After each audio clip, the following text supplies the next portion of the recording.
Educators are those people that pour their lives into other people's children. Whether it's a few hundred superintendents, a few thousand teachers, or a few people sitting together at a table, anytime I have the opportunity to be in front of educators is an amazing privilege that I don't take for granted. What an honor it is to be with you all here, my friends. Now listen, I do get to do a lot of this work. Now here's the thing. I will never, ever start anything I do, whether it's 5,000 people a few weeks ago, a couple hundred people tomorrow, or amazing educators like yourself, I will never, ever start anything I do without that. Thank you for your work. Thank you for loving and caring about kids. Thank you for the late nights. Thank you for the early mornings. Thanks for all you do every single day to pour your hearts and souls into other people's children. Can you give each other a round of applause real quick for the work you do every day? It's important to get them involved right away. Get them up, get them moving, get them connected. Why? Because it's what we want them to do in the classroom. So whether I'm standing in front of an audience of superintendents or working side by side with teachers, it's an opportunity to model what it is we're looking for. I want to be engaged, so I need to make it, as the speaker, interactive in that work. I want to be challenged. I want to be pushed. So as the speaker, how do I encourage, yet challenge, and push them along the way? But at the same time, I want to leave inspired. One of my biggest goals as a speaker is that when people leave that room, whether it's a full day workshop or a keynote or sitting side by side, I want them feeling like they can do it and they will do it. Leadership and school culture lay the foundation for transformation. So whether a superintendent or a teacher, I want them to own it. I want them to see their role in what they're doing. Leadership and school culture lay the foundation. Let me say it again. Leadership and school culture lay the foundation. Now I'm going to challenge you this for a moment. I want you, when you hear the word leader, who do you envision? Just process that. Who comes to mind? When you hear leader, who do you picture? And in the past 6 or 7 seconds, if you haven't pictured yourself, that's a mindset.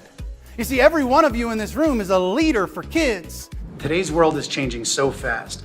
Part of my goal is helping educators create that sense of urgency so that we can create today's schools and create today's classrooms to be relevant for today's modern learners.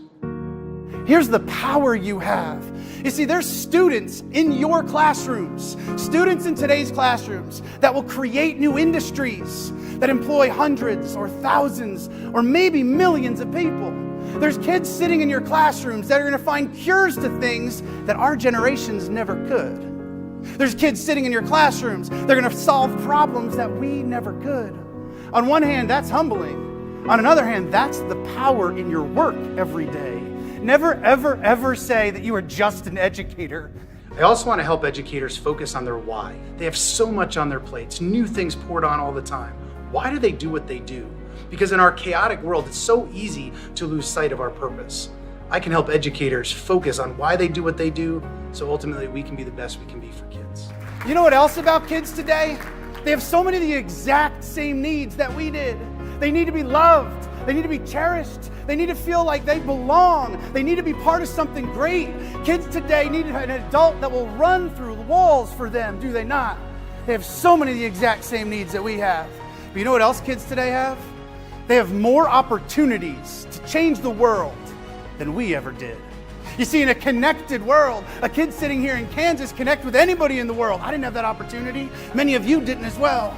You see, kids today have more opportunities to change the world than we ever did. So my friends, what are you doing about it? Part of my role is always helping educators reflect.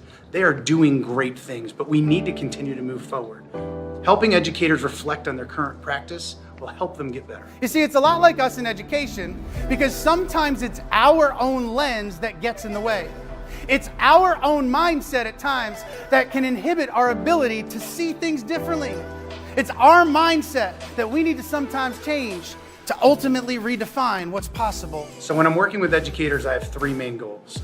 Make them laugh, make them cry, and push their thinking in between. If I've got a group of educators, I need to be able to make them laugh. I bring a lot of humor, but at the same time, I want to tap some emotions. Whether I have folks for an hour or it's a full day workshop, we need to touch people's hearts in the work that we do. But I also want to push thinking in between. It's so important to stretch our comfort zones a bit, continue to move forward, recognize, yes, we're doing great things, but to meet the needs of today's modern learners, we have to continue to move forward. One of the things that's super important to me is to remain practical. It's so important that when educators leave, whether it's a conference, whether it's a workshop, that they leave with next steps. We always have these great days, great conversations as educators. But what happens next? It's ultimately a waste of time if there's no change that comes from it. So I need to be practical in the work that I do. I need to be upfront real quick on a handful of things. I'm a huge fan of EdTech when it's used well. But I need to be really clear. Just because something is digital does not make it any good. You can be 100% online, 100% digital content, 100% in whatever platform, and 100% low-level learning. So how do we make sure we're using it well? One of the pieces that I'll always focus on is that return on instruction, being very evidence-based. So we want to push back on trendy, yet highlight what is it that actually does work. Just because something's glorified on social media does not mean it's actually good for kids. And when we're done, I want people leaving encouraged, people leaving inspired, people feeling like they can do it, because here's what we know.